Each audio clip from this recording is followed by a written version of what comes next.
Por favor, busque su Biblia, Primera de Juan. Primera carta del apóstol Juan, capítulo 1. Y vamos a leer desde el versículo 1 hasta el versículo 7, inicialmente.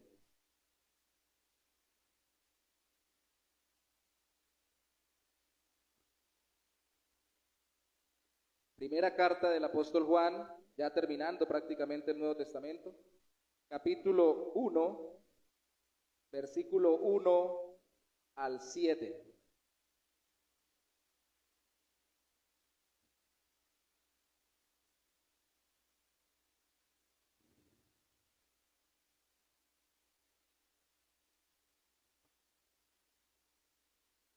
Dice la palabra del Señor: lo que era desde el principio, lo que hemos oído, lo que hemos visto con nuestros ojos, lo que hemos contemplado y palparon nuestras manos con referencia a la palabra de la vida que se ha manifestado y que nosotros hemos visto y de la que damos testimonio, es la que nosotros les anunciamos a ustedes, la vida eterna, la cual estaba con el Padre y se nos ha manifestado. Así que lo que hemos visto y oído es lo que les anunciamos a ustedes, para que también ustedes tengan comunión con nosotros, porque nuestra comunión es con el Padre y con su Hijo Jesucristo. Les escribimos estas cosas para que el gozo de ustedes sea completo. Este es el mensaje que hemos oído de Él y que les anunciamos a ustedes. Dios es luz y en Él no hay tiniebla alguna. Si decimos que tenemos comunión con Él y vivimos en tinieblas, estamos mintiendo y no practicamos la verdad. Pero si vivimos en la luz, así como Él está en luz o en la luz, tenemos comunión unos con otros y la sangre de Jesús, su Hijo, nos limpia de todo pecado. La sangre de Jesucristo o de Jesús, su Hijo, nos limpia de todo pecado. Vamos a tener una serie iniciamos hoy una serie sobre el discipulado. Y empezamos en cuanto al discipulado a hablar sobre la comunión que se habla en los versículos 3 y 7 de este texto. Pero antes quiero, a manera de introducir no solo la enseñanza de hoy, sino toda la serie. He tomado como referencia los temas, porque va a ser una serie temática, aunque abordemos y expongamos un texto al inicio. La serie de temas que están incluidas en una Biblia que va a salir, si no estoy mal, a final de año, que se llama Biblia de Estudio para el Discipulado. Hay un auge desde hace un tiempo para acá con diferentes ministerios de forma interdenominacional, ministerios muy intelectuales o ortodoxos en su doctrina y ministerios muy dinámicos o muy prácticos en su vida eclesiástica, pero todos están enfocados en retomar el concepto y la vivencia del discipulado. Entonces esa Biblia va a tener como adiciones al texto bíblico, obviamente, no cambiando el texto bíblico, sino dando estudios basados en varios libros. Uno de esos incluso lo leímos con los pastores aquí de la región. Hicimos el estudio y nos ministramos con ese material basado en la Biblia. ¿Cuáles son los 8 cursos que va a tener ese libro dentro de esa Biblia de estudio dentro de sus añadidos al texto bíblico? El primero, el discipulado. El segundo, relaciones interpersonales. El tercero, matrimonio. Eso es importante para el discipulado. El cuarto, equipos de alto rendimiento. El quinto, restauración. El sexto, personajes bíblicos y cómo ellos fueron discipulados o discipuladores, ¿no? Y el séptimo, carácter. ¿Se dan cuenta? No son temas muy complejos. No están hablando de los 4 jinetes del Apocalipsis, ni están hablando de qué pasó con la divina de Endor, si el que se le apareció allá a través de esa divina a a Saúl fue o no fue el profeta Samuel, no está tratando de esculcar temas enredados o complejos, está diciendo lo básico porque es que eso es lo que hemos muchas veces olvidado, lo básico y lo sencillo.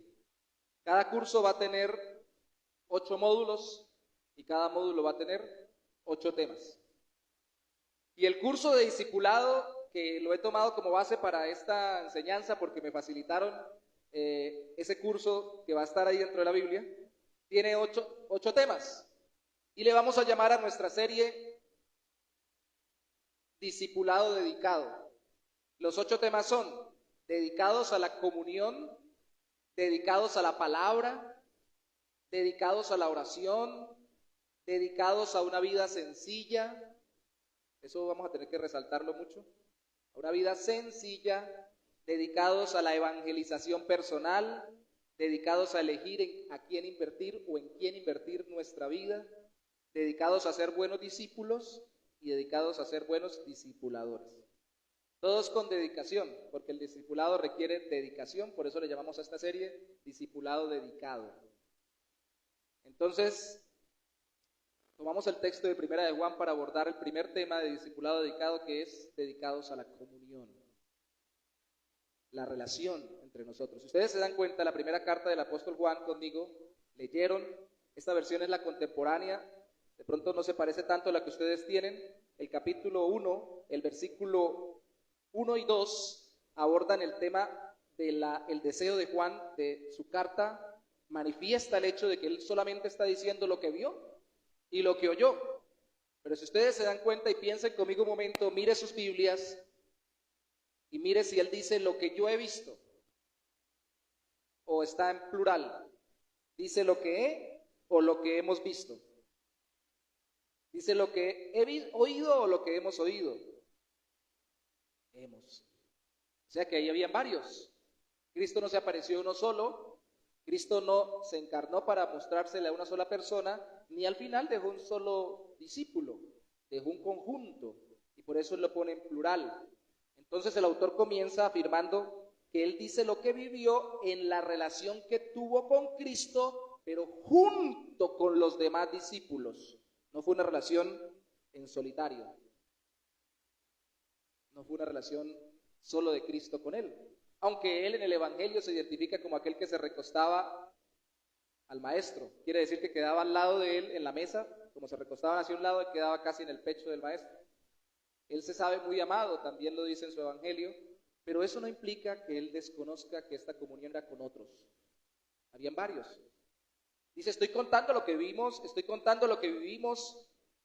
El versículo 2 es como un paréntesis para explicar que eso que vieron y que vivieron fue la manifestación de la palabra de Dios, el verbo de Dios hecho carne, Cristo Jesús en medio de nosotros, la vida eterna de Dios se hizo realidad porque Cristo vino. Y ya en el versículo 3 y 4, él afirma,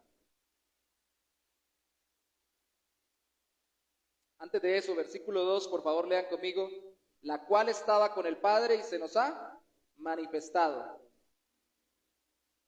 Así, en el versículo 3 y 4 dice, así que lo que hemos visto y oído es lo que anunciamos a ustedes. Es la firma que simplemente está diciendo lo que pasó en esa relación. ¿Cuál relación? La relación con Cristo y con los demás discípulos.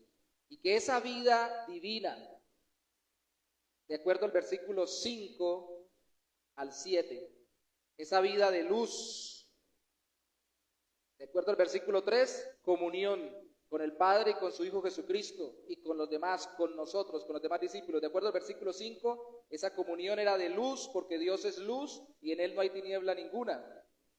Esa relación de luz que es de pureza en la verdad y la santidad de Dios afectaría no solo la relación de Dios con sus lectores, con los que leyeran esta carta, sino la relación también entre los lectores mismos por la fe en Cristo Jesús. De hecho, si usted mira el versículo 7, que es el principal para nuestro día, nuestro texto, dice, si vivimos en la luz, así como Él está en la luz, tenemos comunión. Vuelve a aparecer la palabra comunión, no solo con Dios, sino unos con otros. Y la sangre de Jesús, su Hijo, nos limpia de todo pecado. Voy a desglosarlo un poquito más.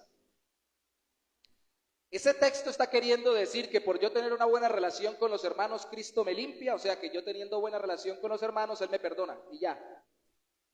Ese texto no está hablando de la regeneración o la primera santificación, que es cuando somos separados del mundo para creer en Cristo. Ese texto está hablando del proceso de santificación a través del cual la sangre de Cristo, es decir, el sacrificio de Cristo, se hace vivo, real en nuestras vidas, liberándonos ya no solo de la condenación por el pecado, sino de la esclavitud al pecado. Y para eso se necesita la comunión entre hermanos. ¿Por qué se necesita la comunión entre hermanos? Lea toda la carta y se dará cuenta que en más de una ocasión, por ejemplo, el autor dice, si usted dice que ama a Dios, debe amar a los nacidos de Dios, debe amar a sus hermanos en la fe.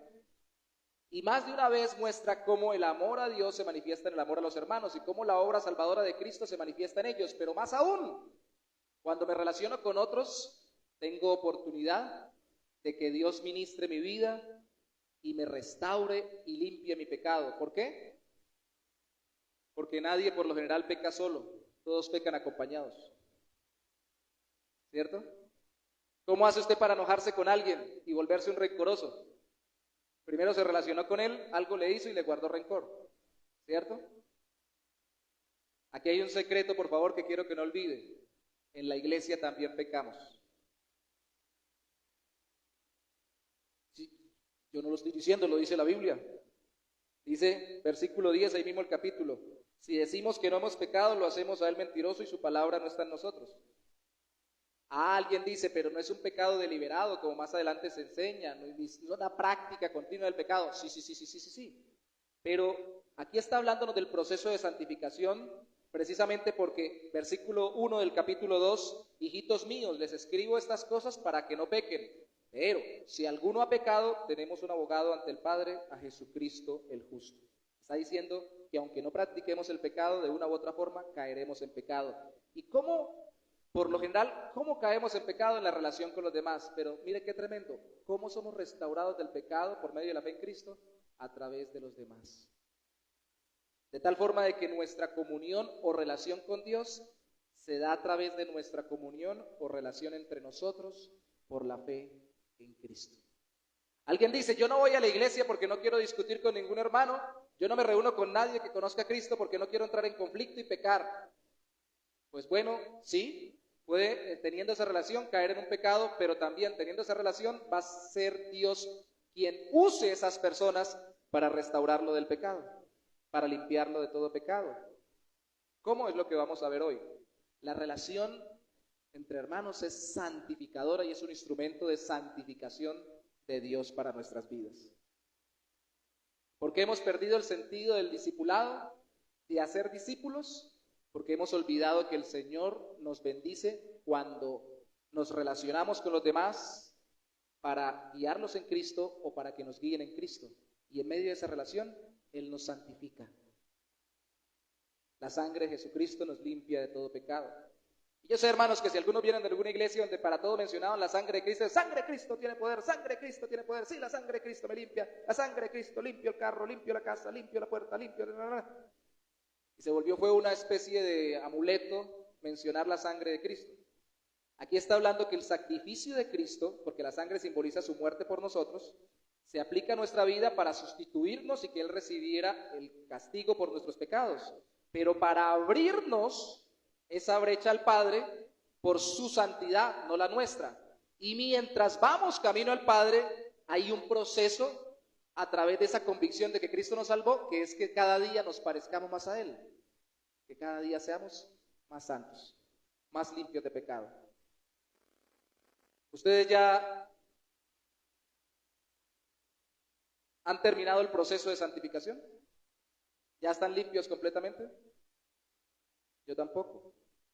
Y alguien dirá, pero el pastor también, empezando por mí. Ninguno ha terminado el proceso. ¿Nos falta limpiarnos más? Sí. Pues la clave está en la comunión o en la relación entre hermanos.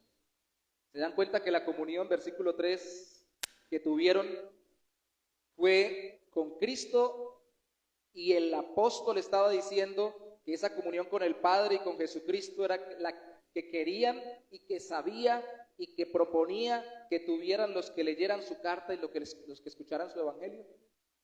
Que entraran en comunión con el Padre, con el Hijo, con los discípulos. Una relación. ¿Qué es comunión? Relación, tener en común. Y que en esa relación ahora entramos nosotros por la fe en Cristo. O sea que esto es una cuestión en conjunto. ¿Cómo nos dedicamos entonces para el discipulado a esta comunión y de esta verdad santificadora, que nuestra comunión o relación con Dios se da a través de nuestra comunión o relación entre nosotros por la fe en Cristo? Nos preguntamos cómo nos dedicamos entonces a la comunión o relación nuestra en Cristo. 3 cosas veremos en este día nada más. Primero, compartiendo nuestras vidas. Segundo, compartiendo nuestras responsabilidades. Y tercero, compartiendo nuestros recursos. Compartiendo nuestras vidas, nuestras responsabilidades y nuestros recursos. Porque la palabra comunión, para nuestro entendimiento hoy en día, se sonaría mejor a compartir o relación en que compartimos juntos. ¿Qué compartimos? Nuestras vidas. Compartimos lo que somos y no solamente el tiempo que tenemos. Porque aquí hay una especie de mito y es de uno u otro extremo. Pongámoslo en la familia. Hoy en día se le dice a la gente, pase tiempo de calidad con sus seres queridos. Y eso es cierto, que uno tiene que tratar de aprovechar el tiempo que pasa con los seres queridos. Pero diciéndole pase tiempo de calidad, le está diciendo no invierta tiempo, invierta poquito. Y mire a ver cómo lo utiliza. Y resulta que si uno no invierte más tiempo, no encuentra los momentos de calidad, porque esto no es automático. Uno no dice, va a ser tal momento significativo y vamos a dedicar 15 minutos solo para que se vuelva significativo este tiempo que pasemos juntos. Le toca dedicar más tiempo hasta que se encontraron esos 15 minutos que se volvieron significativos. Y el otro extremo, o del otro lado, es todo lo contrario. Dedique mucho tiempo y ahí va mirando a ver si encuentra lo significativo. Y nunca deliberadamente se enfoca en la persona con la que supuestamente está compartiendo. Y solamente está ahí al lado, usted está al lado, viven juntos, andan juntos, pero nunca tienen momentos especiales. Ese es el otro extremo. Y ese segundo extremo es el que quiero evitar. Porque a veces como creyentes, miren, venimos al culto juntos, oramos juntos, cantamos juntos, evangelizamos juntos ahora que están saliendo. Hacemos tantas cosas juntos y no compartimos entre nosotros. No compartimos nuestras vidas. No es pasar tiempo solamente. ¿Y a qué nos vamos a enfocar? A 2 cosas nada más. Compartiendo nuestros testimonios y compartiendo nuestras expectativas. ¿Por qué nuestros testimonios? Usted mira por favor conmigo Hechos capítulo 22. Y es una nota constante en el libro de los Hechos, que Pablo, cuando tuviera oportunidad, incluso cuando lo agarraban los enemigos del evangelio preso, narrara su testimonio. Yo sé que alguno puede decir, pero pastor, el testimonio mío no es el evangelio. No, pero prepara para el evangelio y me permite predicar el evangelio. En Hechos 22, capítulo 22, versículo 4 dice, pues está hablando Pablo ante el pueblo entero después de estar preso, pues perseguía a muerte a los de este camino, a los cristianos. Yo aprendía y llevaba a las cárceles a hombres y mujeres. El sumo sacerdote y todos los ancianos me dieron cartas para apresar a los hermanos. Ellos son testigos de que fui a Damasco para aprender o capturar a los creyentes que estuvieran allí y llevarlos a Jerusalén para castigarlos. Verso 6. Pero sucedió que en el camino, ya cerca de Damasco, y como a mediodía, de repente me rodeó una luz intensa del cielo. Caí al suelo y entonces oí una voz que me decía, Saulo, Saulo, ¿por qué me persigues? Yo respondí, ¿quién eres, Señor? Y la voz me contestó, yo soy Jesús de Nazaret, a quien tú persigues. Los que me acompañaban vieron la luz y se espantaron, pero no escucharon la voz del que me hablaba. Entonces dije, Señor, ¿qué debo hacer? Y el Señor me dijo, levántate y ve a Damasco, allí se te dirá todo lo que se ha determinado que hagas. Como yo no podía ver por causa de esa luz tan potente, los que me acompañaban me llevaron de la mano y así llegué a Damasco. Allí vivía Ananías, un hombre piadoso y apegado a la ley, de quien todos los judíos que allí vivían hablaban bien.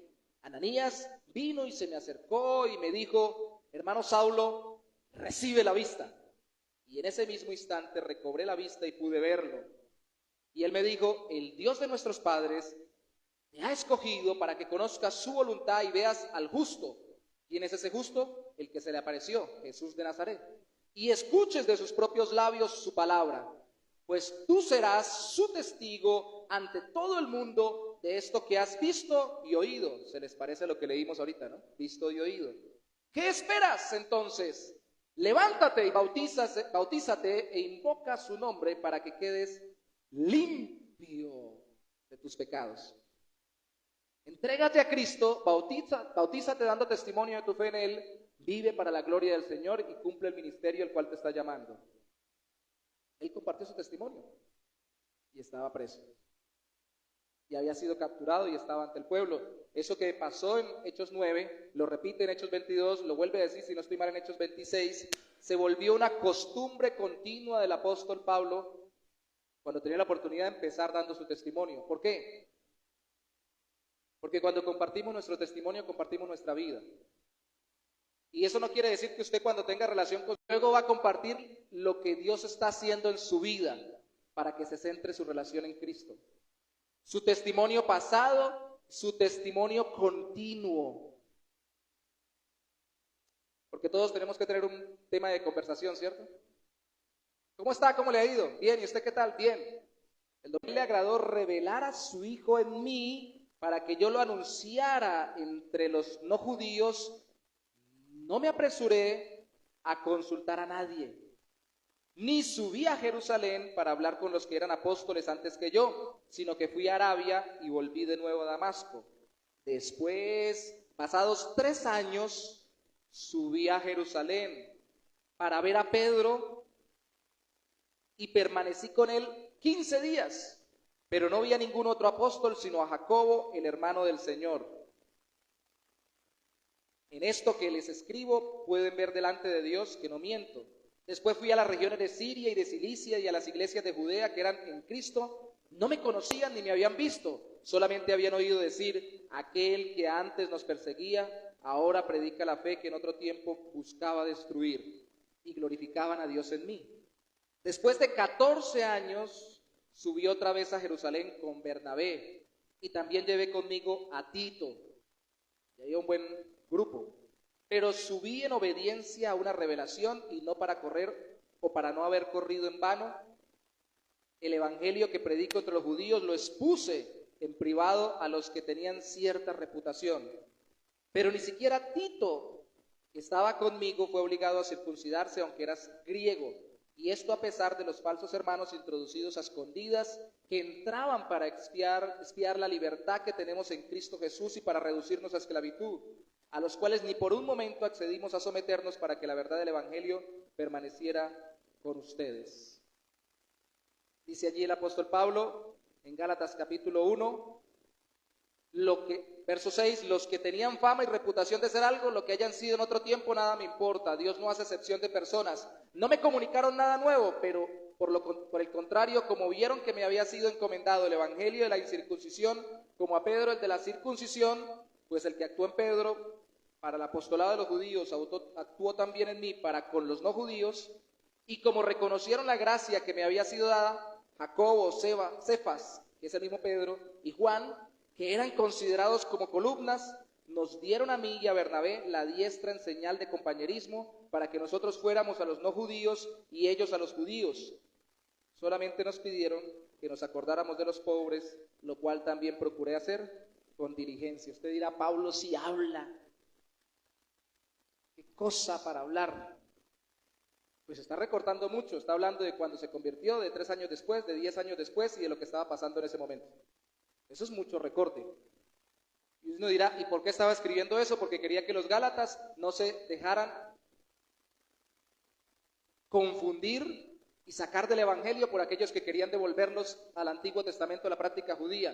¿Y a qué apela? A su relación con los apóstoles, con Bernabé, con su equipo ministerial y su relación con todas las iglesias. ¿Qué hizo Pablo? Por todos lados iba diciendo lo que Cristo hizo con él.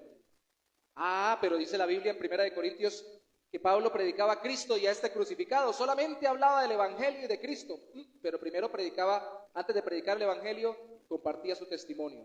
¿Y cómo sabemos que incluso lo compartió con las iglesias que ya estaban instituidas? Porque él dice, iba y les hablaba y solamente decían, pero este no era el que nos perseguía. ¿Cómo comenzaba la relación Pablo con su gente cristiana, con los que estaban a su alrededor? Hablándoles de su experiencia en Cristo. ¿Cómo mantenemos una relación de vida entre nosotros? Compartiendo nuestro testimonio, lo que Dios ha hecho en Cristo y lo que Dios está haciendo en Cristo en nuestras vidas. ¿Por qué, por ejemplo, cuando nos reunimos no nos comentamos lo que pasó en nuestro devocional en la mañana? ¿O no hablamos del texto bíblico que estamos leyendo? ¿O no hablamos si vamos a hablar del tema de moda? Por ejemplo, en estos días, hermana, me compartió lo de la película de Sonidos de Libertad, que habla de la trata de niños.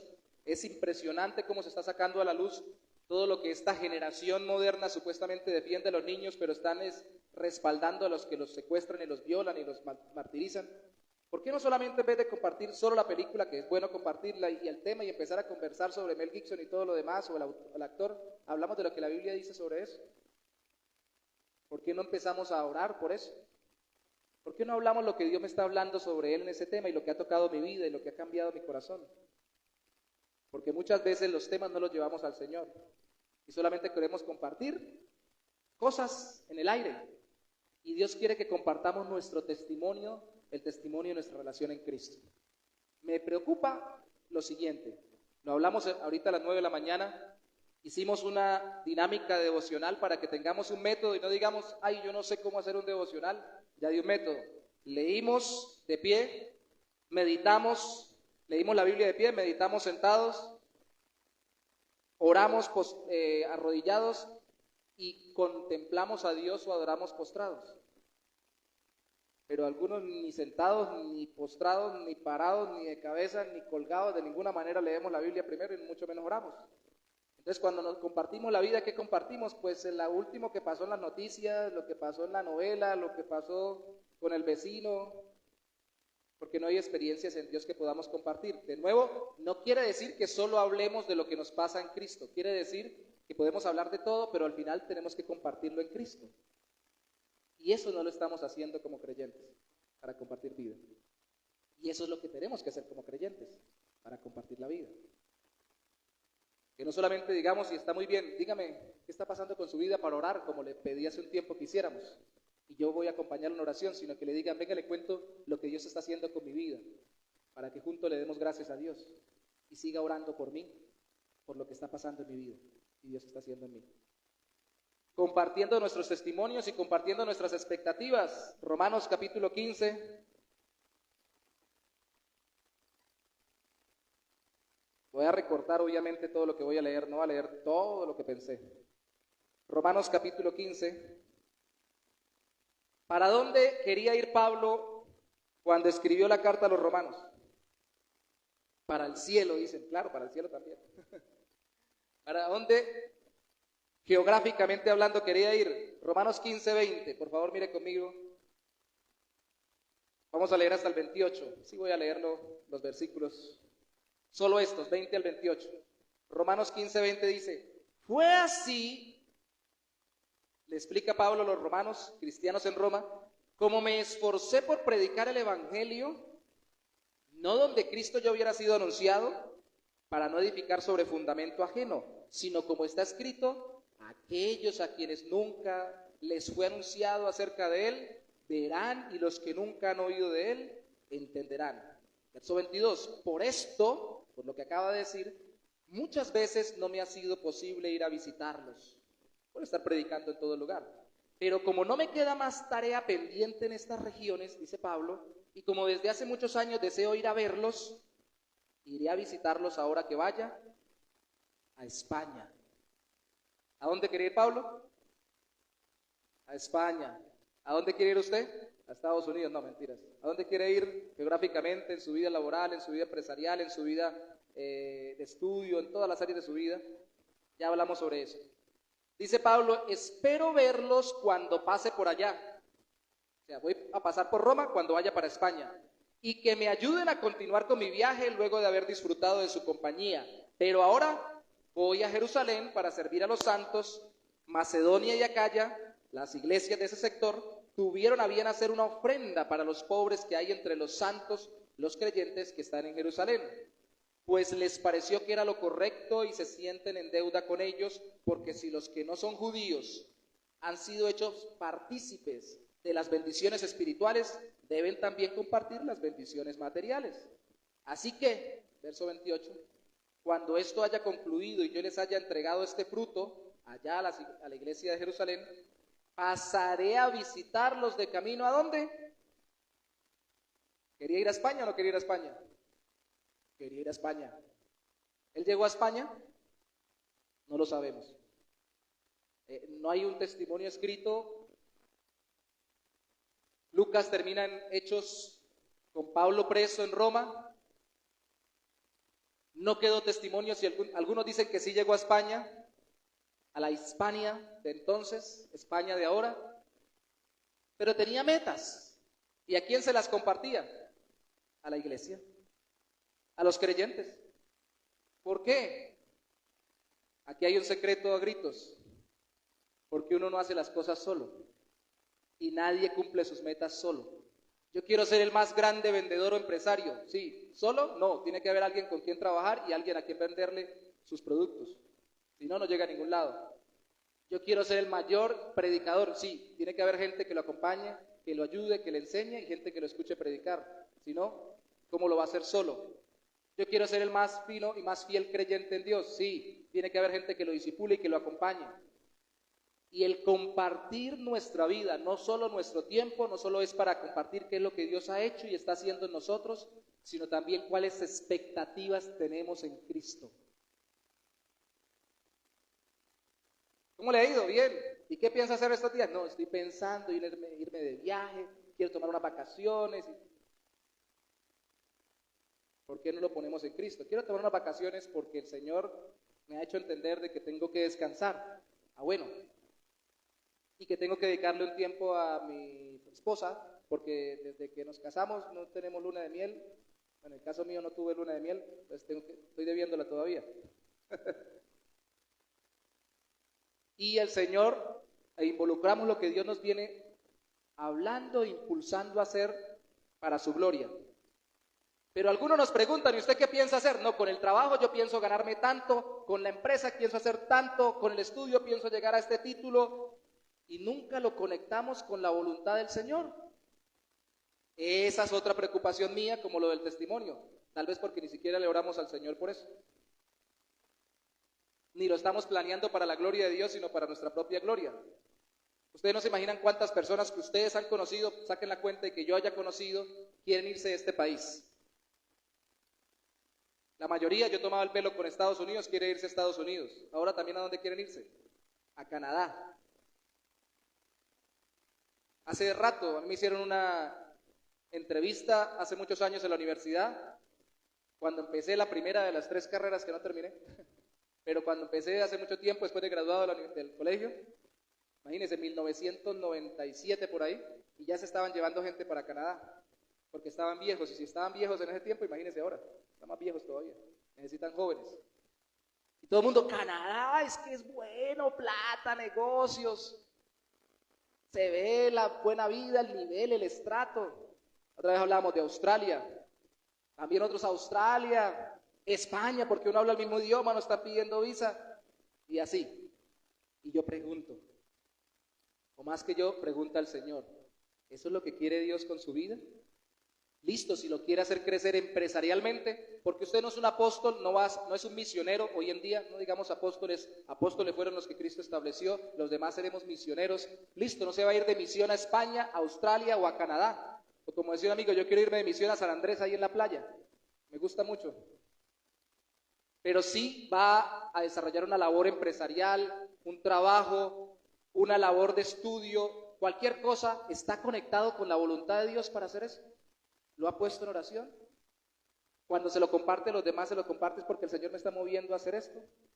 Nadie está diciendo que no se vaya y levante una empresa en Australia, por ejemplo. Dios lo puede estar moviendo a eso, pero es para extender su reino y para la gloria de Él. Entonces no se trata de que tampoco no compartamos lo que tenemos como planes, sino que lo conectemos con la voluntad de Dios para nuestras vidas en Cristo. Eso va a alimentar nuestra relación de comunión como hermanos en Cristo y va a ser usado para santificar no solamente nuestras experiencias actuales, sino nuestros deseos futuros. Se reúne usted con alguien, le dice, venga hermano, yo estoy pensando casarme con mi novia, si usted es soltero, le dice, bueno, ¿y qué piensa hacer? No, yo pienso casarme ya porque el apóstol Pablo dice que los que se estén quemando, que se casen. Y está bien, hermano, está bien que se esté quemando, pero no solamente que esté quemando, sino al mismo tiempo, ¿está viendo el matrimonio en Cristo? Usted se da cuenta que Efesios capítulo 5 dice que debe ser para amarla, como Cristo amó la iglesia. Ella se está dando cuenta que debe honrarlo, respetarlo, como la iglesia debe honrar al Señor Jesús. Ah, bueno, sí, ayúdeme con eso. Y entonces las relaciones se vuelven santificadoras, ¿o no? ¿Me doy a entender? ¿Sí me doy a entender? Seguro, hermanos.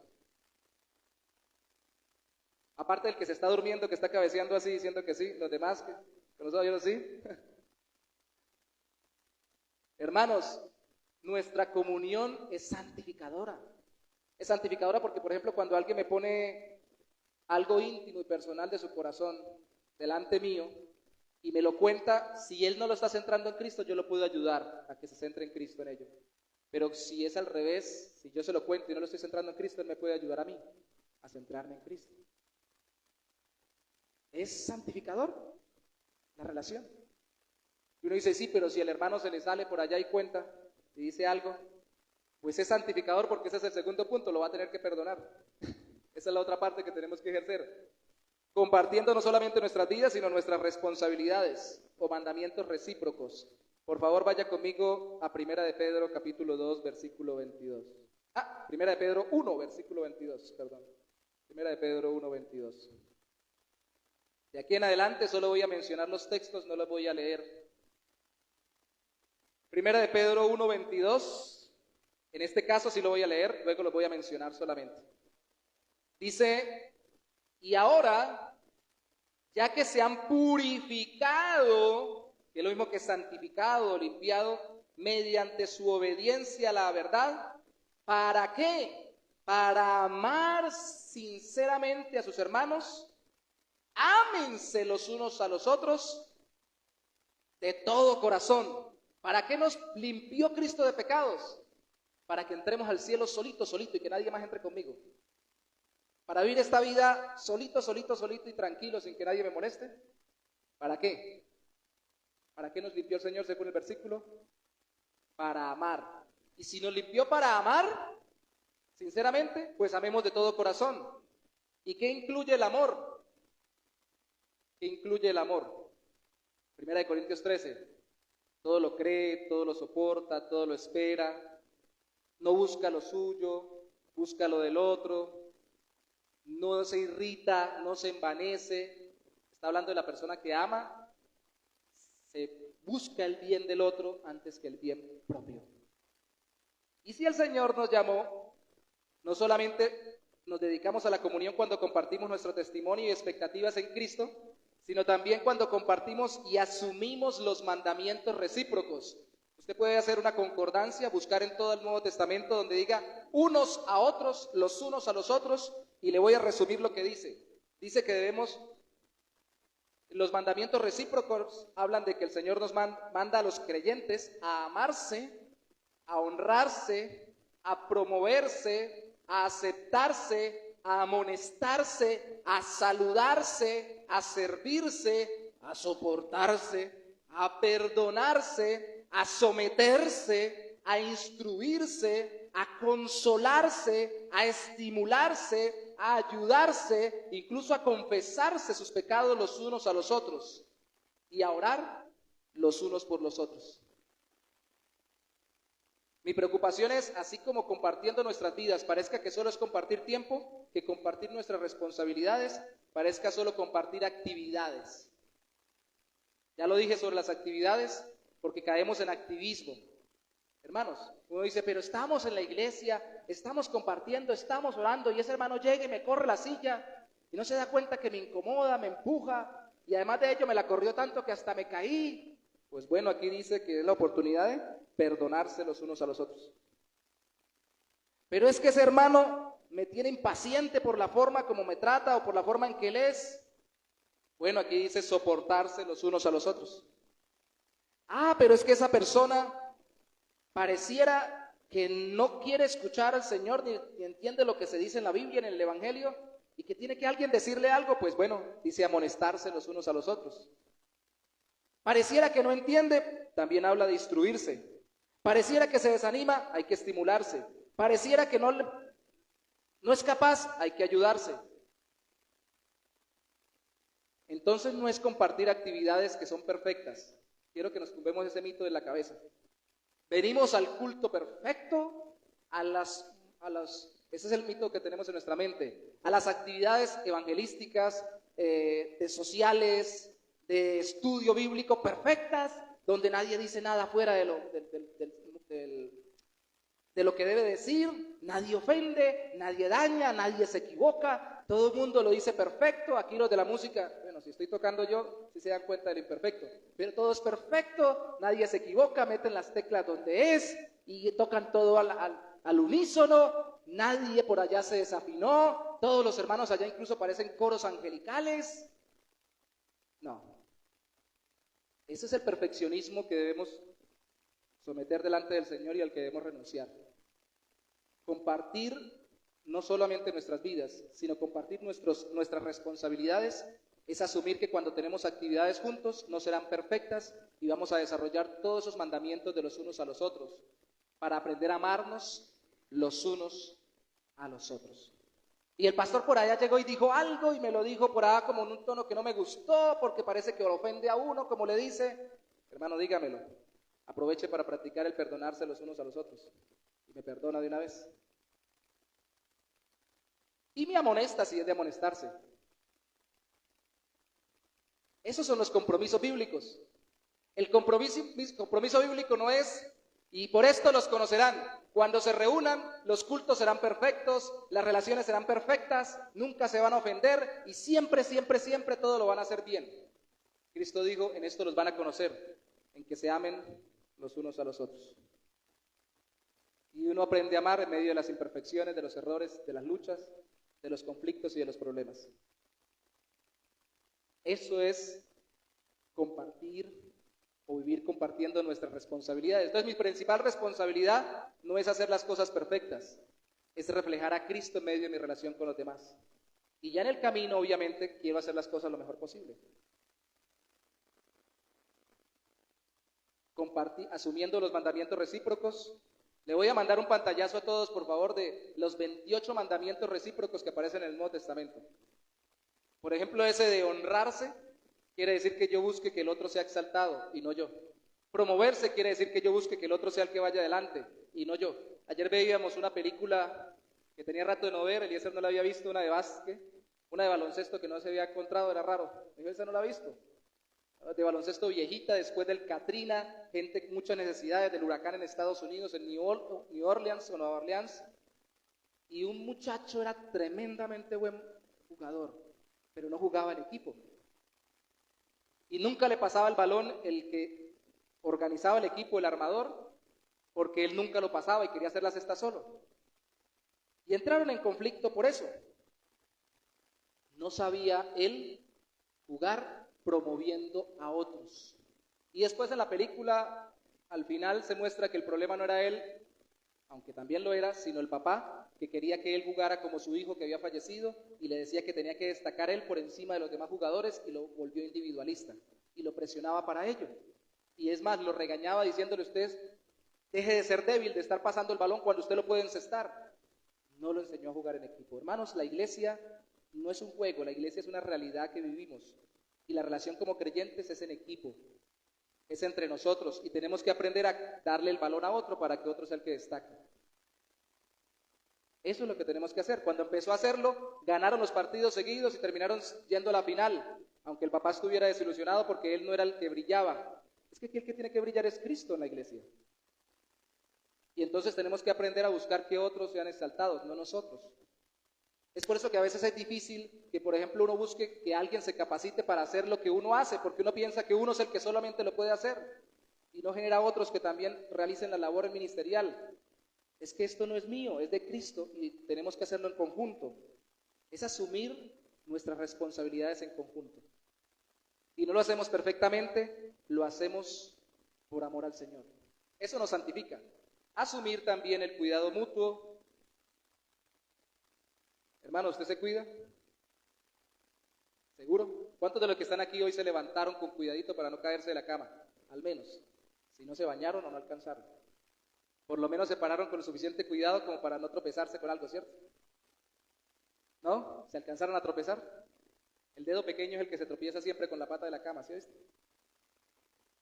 Nos cuidamos al punto de que no nos arriesgamos, no metemos la mano en algo que nos pueda quitar la mano, en una máquina, algo por el estilo. La Biblia habla de que Pablo le enseña a los tesalonicenses en 1 de Tesalonicenses 2:7 que los cuidó junto con el equipo ministerial que llevaba, no él solo, como la nodriza cuida a sus niños.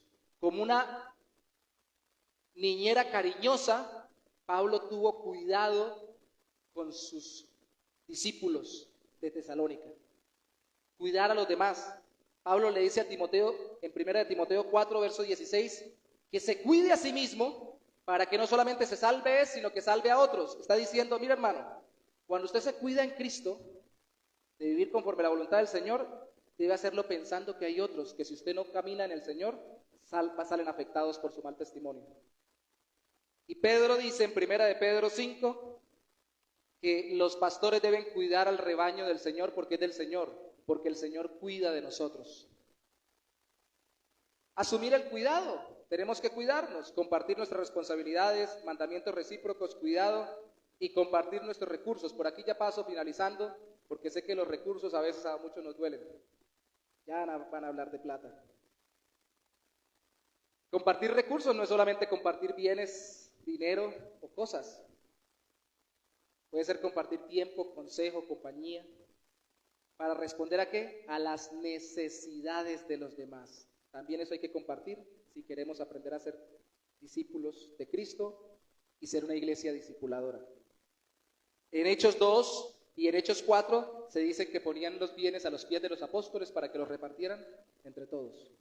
Y en Hechos 4 aparece el ejemplo de uno que mencionamos que ayudó a Bernabé 14 años después en los Gálatas, en el testimonio que daba a los Gálatas.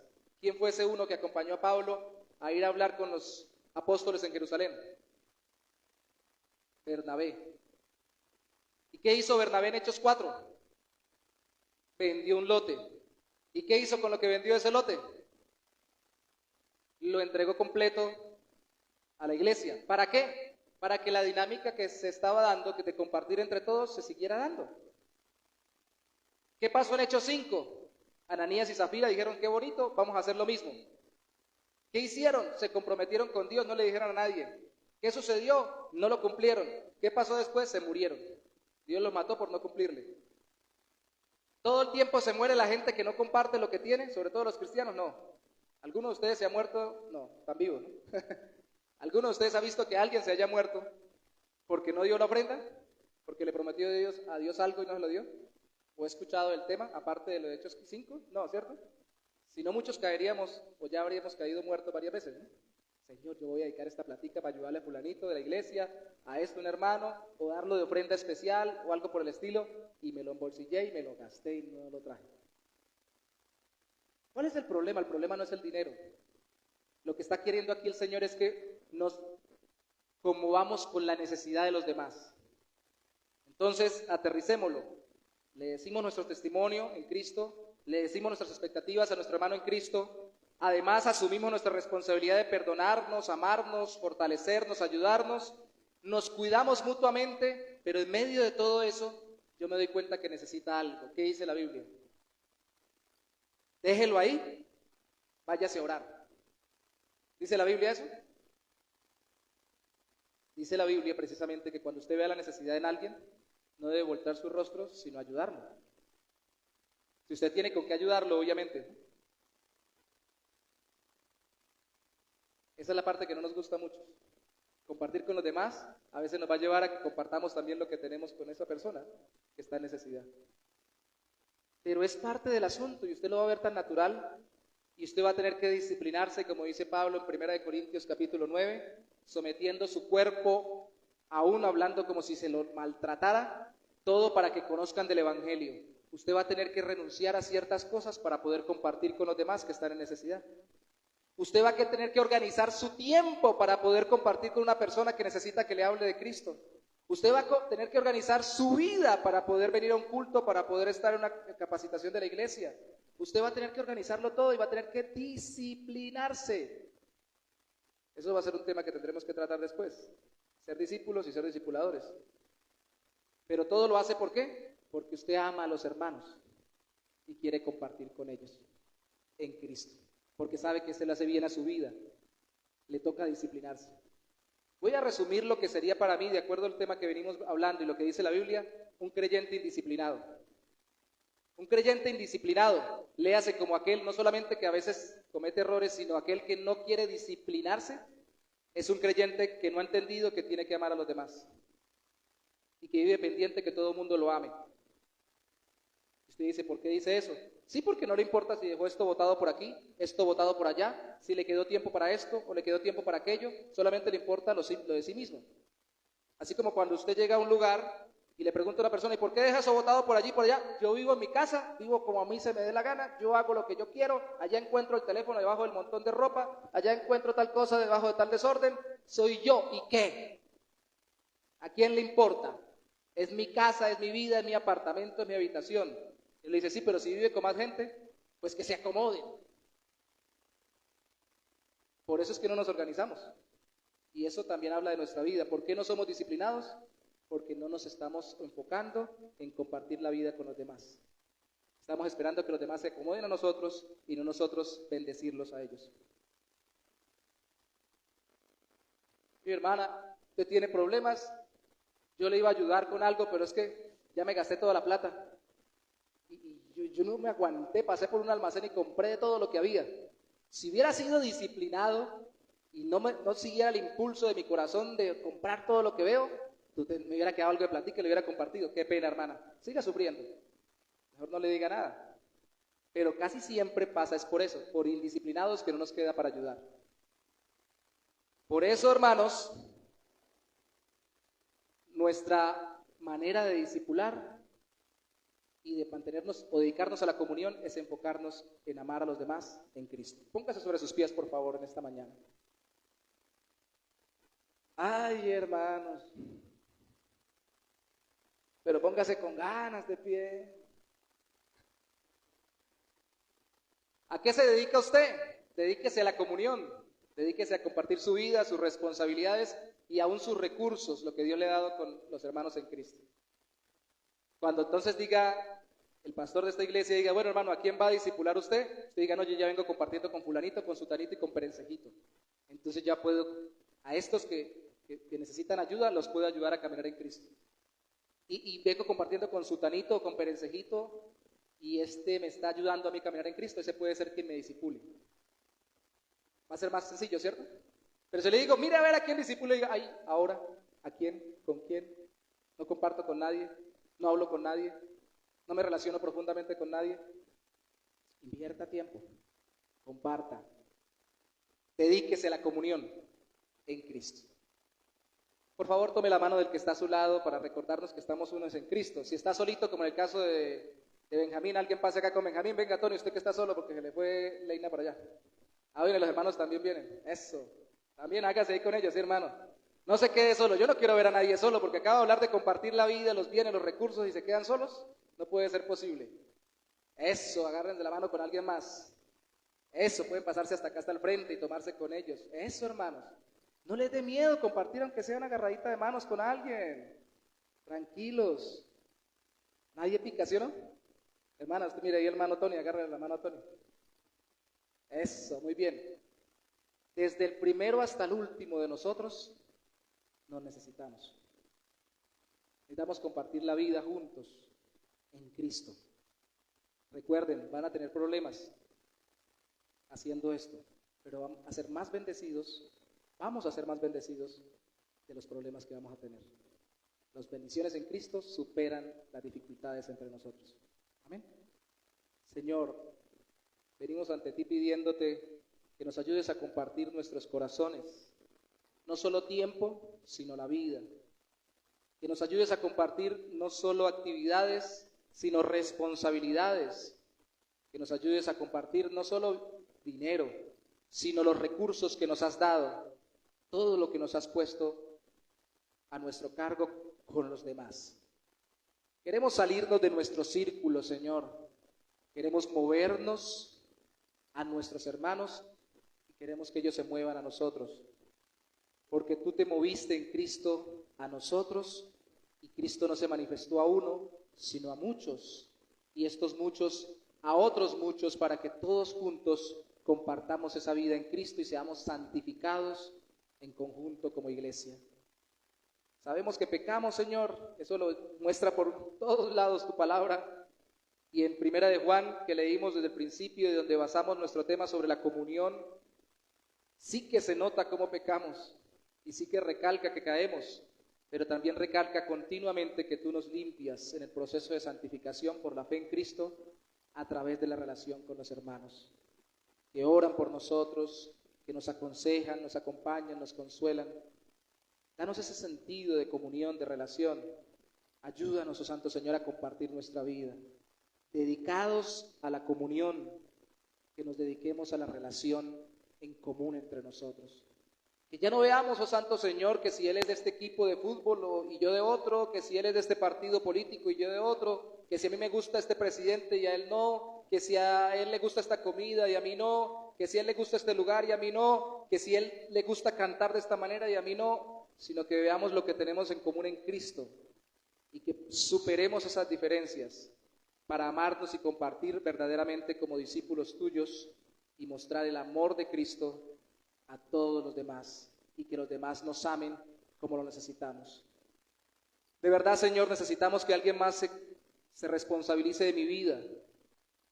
No solamente mi papá si soy joven, no solamente mi esposa si soy casado, no solamente mis hijos si ya soy un papá muy adulto, sino personas que en Cristo Jesús se acerquen a mí con el interés de que Cristo santifique mi vida y me discipule.